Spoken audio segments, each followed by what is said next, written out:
Նախ ձեր խոսքը ստեղծված այս իրավիճակը, այս երևույթը ինչպես կգնահատեք։ Գիտեք, խորհրդանշական եմ ուզում անեմ։ Նոր ոստիկանների հետ է խոսում, թե պարմանության որոշում կա, թողեք դուրս գա բան, ասում լսի, նկար կա Սուրենյանցի, Խրիմյան հայրիկը։ Այդ գեղանկարի ամենախորհրդանշական հատվածը գետնին նետված ծրարն է։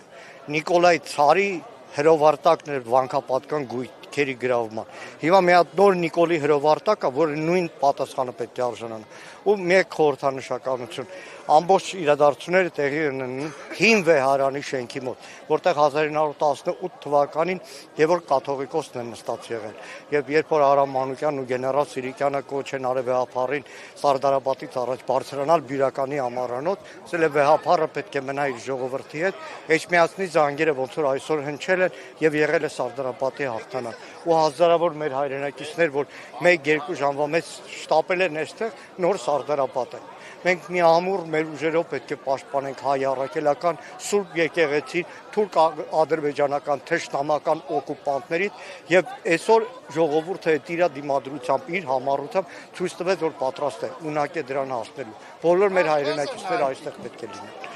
Ասում եք հայրենակիցները այստեղ են հավաքվածները նշում են որ դժվարություններ են առաջացնում ճանապարհները փակվող եւ այդ հենց դա է թշնամին երբ որ Թշնամին հարձակվում է, փորձում է պաշտպանական այդ բնազդը ճանապարհներ կտրելով, դարաններ լարելով, դրան մեջով անցնելով հնարավոր է հաղթանակի հասնել, հնարավոր է մեր երկրի մեջ կուղղվի, մեր երկիրը վերադառնա ազգային ուղեգիր։ Մենք ունենանք արժանապատիվ երկիր, հպարտ մեր հայրենակիցներով։